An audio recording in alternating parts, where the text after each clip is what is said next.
Yo, what's up mga kaloko?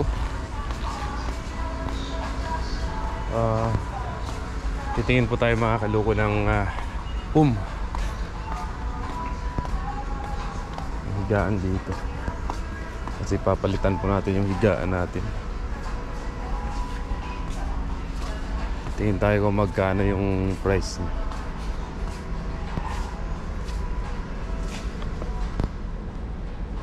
$1,119. Hindi pala. Ito pala $1,500. Ang mahal.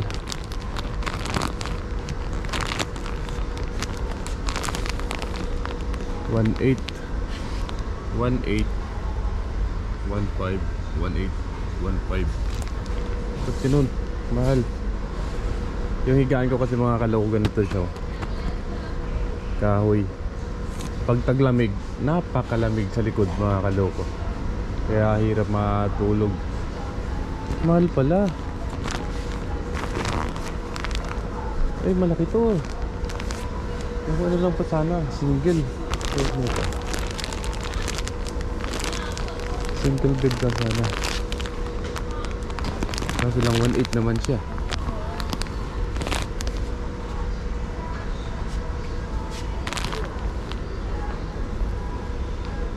Dito kasi sa aking higaan. Medyo malaki, medyo malapad yung higaan ko.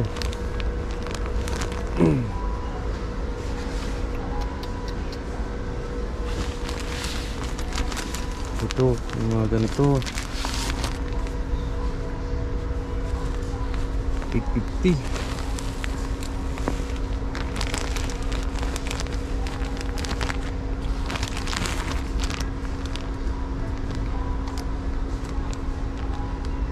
Ano yung ano ng higaan ko 900 by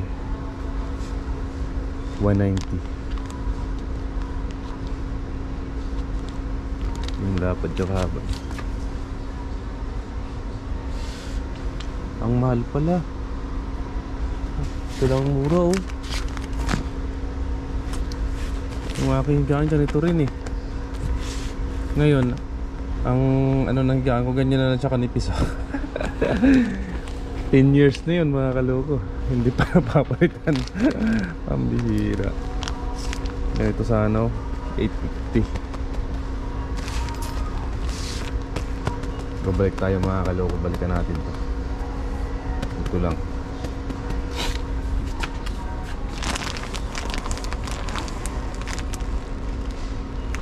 Ito 950.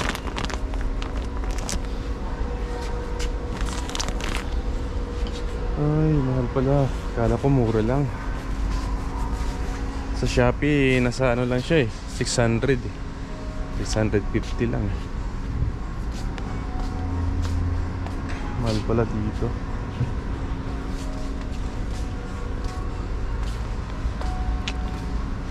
So yan po mga kaloko. Tingin po tayo ng bili po tayo mga kaloko ng tawag dito, kamatis sa luya. Kasi magluluto po tayo mga kaloko ng nahuli nating mga isda.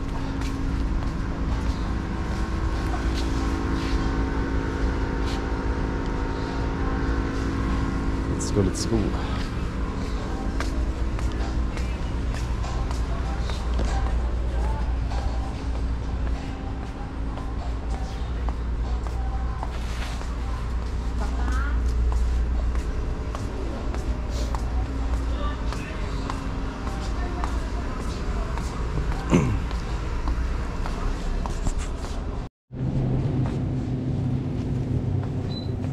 Bili tayo ng luya.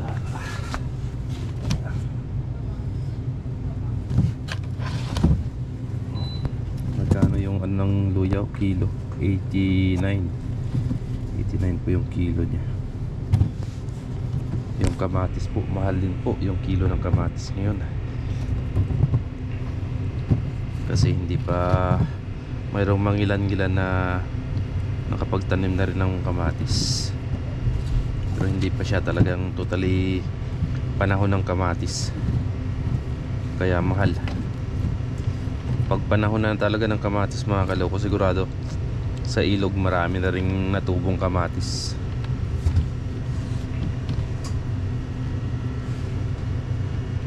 Doon na tayo makabawi-bawi pag marami ng kamatis sa ilog.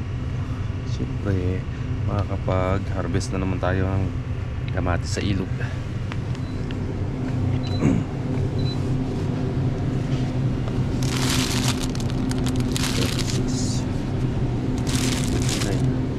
Buti yung mga ganito mura. Huwag na tayo bumili ng gulay mga kaloko, kasi may gulay doon na binigay yung Taiwanese sa atin. Ito yung kamatis, oh, 90 yung kilo nya. Kaya mo naman kung gaano kalalaki ang mga kaloko. Ang liliit. Pero kuha po tayo kasi may itlog tayo doon para bukas gagamitin po natin. Lagay po natin sa itlog mga 4 na piraso sila. Yes sir. Na po mga kaloko, uwi na po tayo kasi medyo na ambon-ambon na po.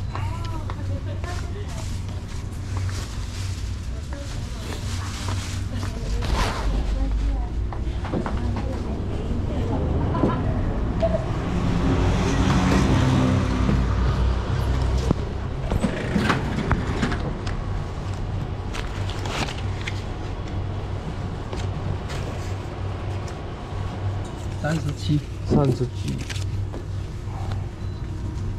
37.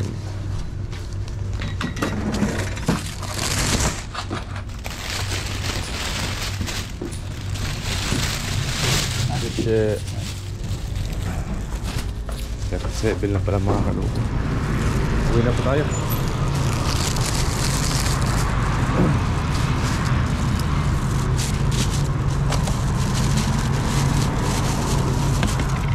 Ngayon po kasi mga kaloko, wala po tayong overtime. Mahina po sa pwesto namin.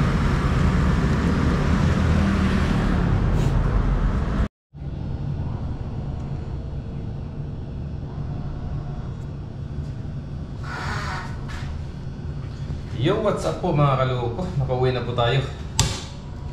Magluluto na po tayo mga kaloko. Magpapainit lang po tayo mga kaloko ng tubig. Tapos magagayad na po tayo ng kamatis. Isabay na po natin ito mga kaloko. Mga lutong Ilonggo. Sabay na sa pagkulo yung mga ingredients.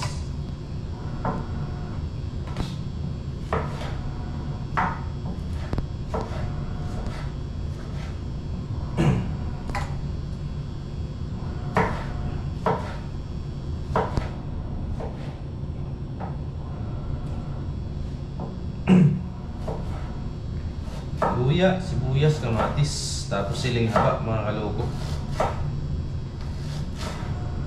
Yan na po yung ating ilalagay. Tapos meron po pala doon gulay. May pechay pala doon sa taas na binigay ng Taiwanese. Buhat po tayo.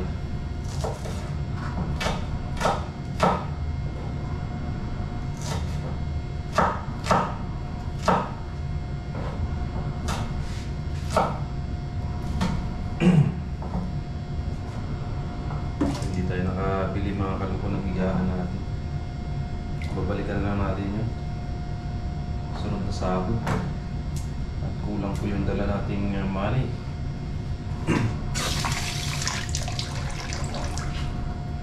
Isabay na natin ito mga kaloko yung sili. Iwanin na natin sa dalawa. Tapan po muna natin.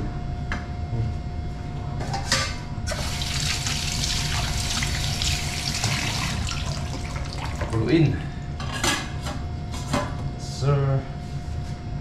Tapos kukuha po tayo mga kaloko ng gulay dun sa taas. Ay, ito na po pala mga kaloko yung ating isda. Iwain na lang po natin yan. Nalinisan na rin po natin yan mga kaloko.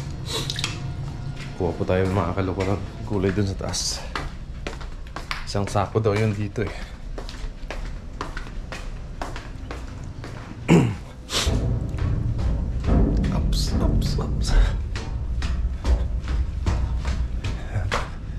binigay lang to ng Taiwanese kasi sila harvest ng kanilang pananim, tapos binigyan nila tayo dito. Pipiliin nga lang natin.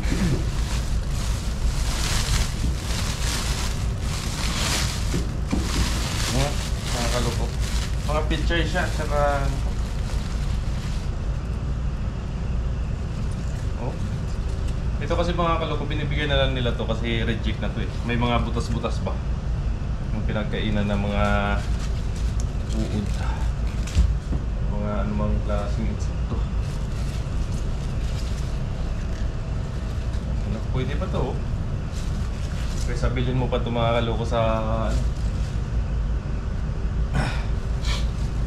Pwede na siguro yan. Patong iba.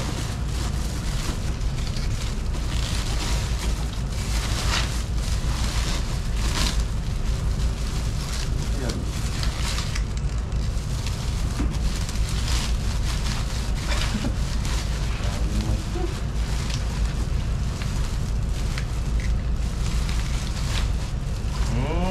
Ito yung inano sa pintang namin, nilalagay. Okay na. Ito lang po atin mga kaloko. Yan, pechay. Piliin na lang po natin yung medyo okay. Let's go!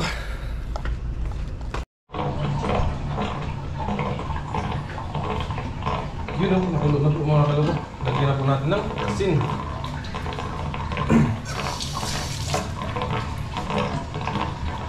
Tapos lagyan na po natin mga kaloko yung isda natin.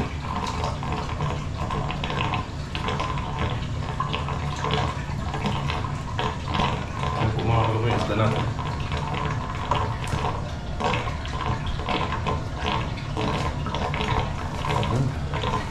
Maingay yung laban labada natin. Naglalaban po kasi tayo mga kaloko.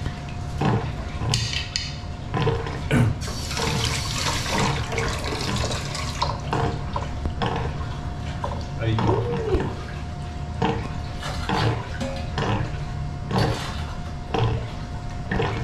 Lagyan natin ng konting patis. Timpla na natin ulit mamaya mga kaloko. Paminta.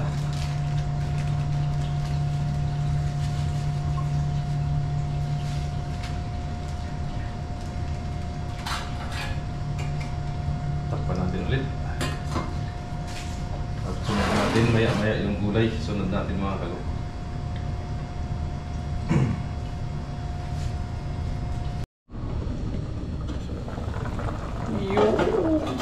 Grabe. Nagdidilaw-dilaw na mga kaloko. Ayos. Lagyan natin ito mga kaloko yung ating gulay.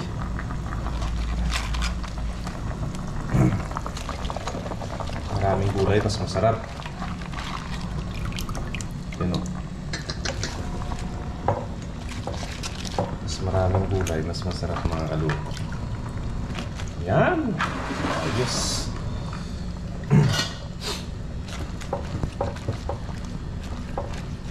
Ituloy na natin yan mga kaloko. Saglit na yung malukot.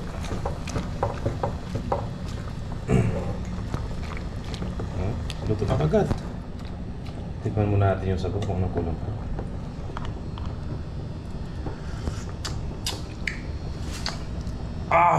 Grabe, sarap. Lagyan natin ng gitchin.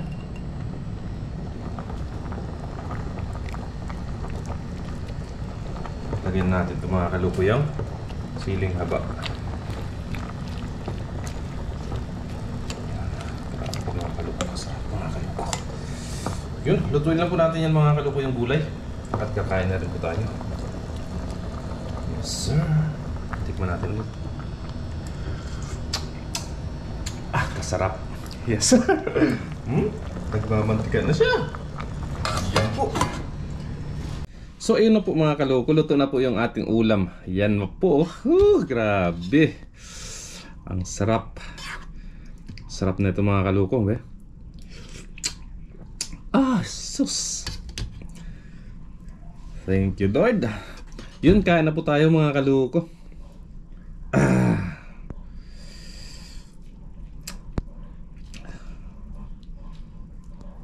Yes sir. Malamig na nga, tapos umaambon-ambon pa.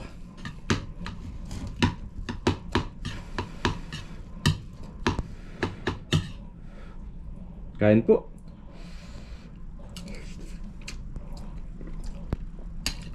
Grabe.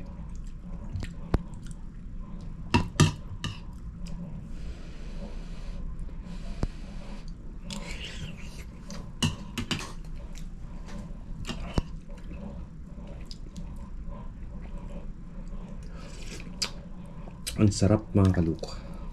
Tamang-tama talaga to sa malamig na panahon.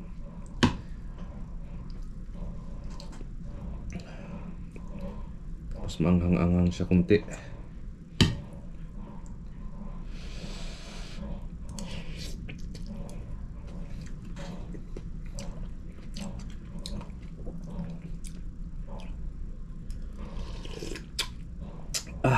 Sarap pa.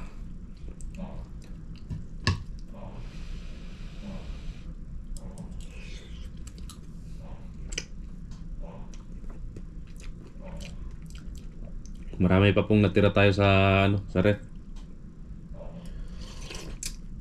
Pang budget natin.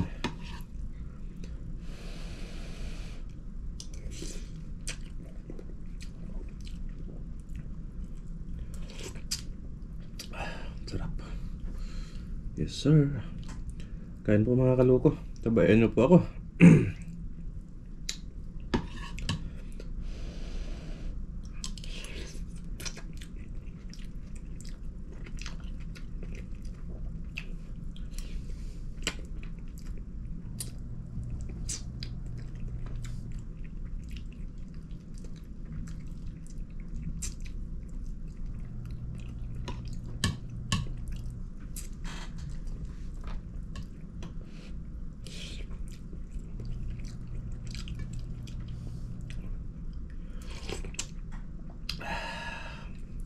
Grabe.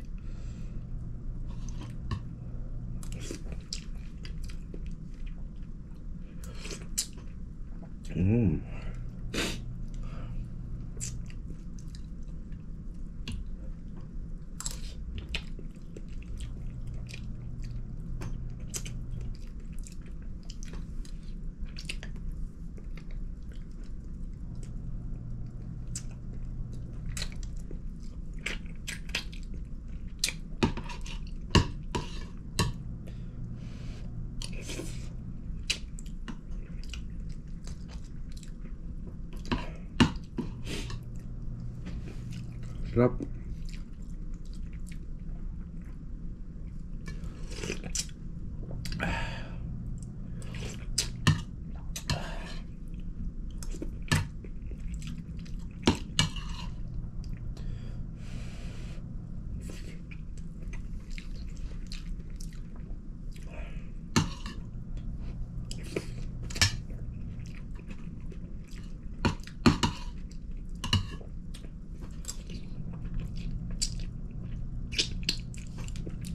Yung iba naman gagawin natin itong prito at saka paksiw mga kalok.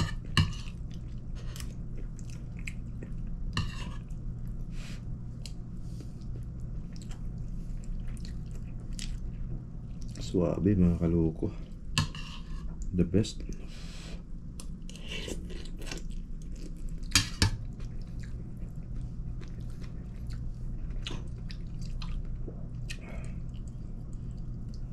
Namamawis na ako mga kaloko.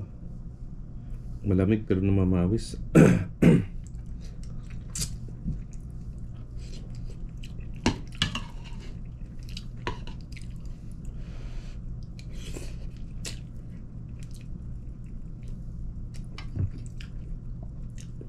Namawis sa sobrang sarap.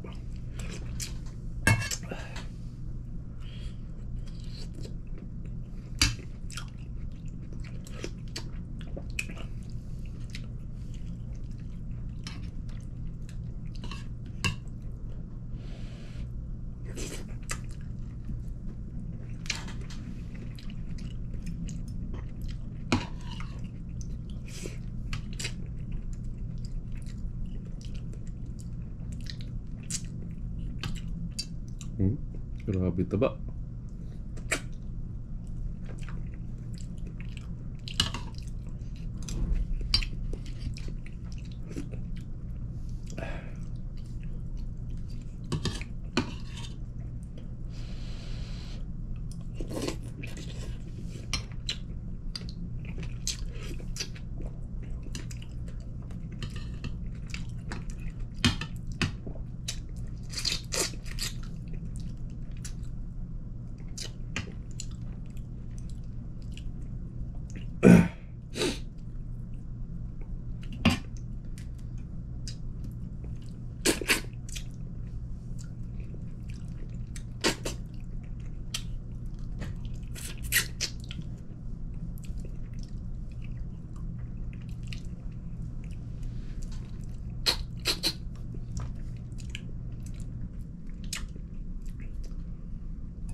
Ay, grabe.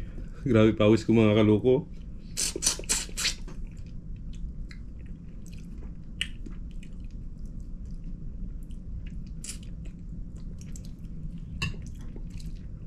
Sarap.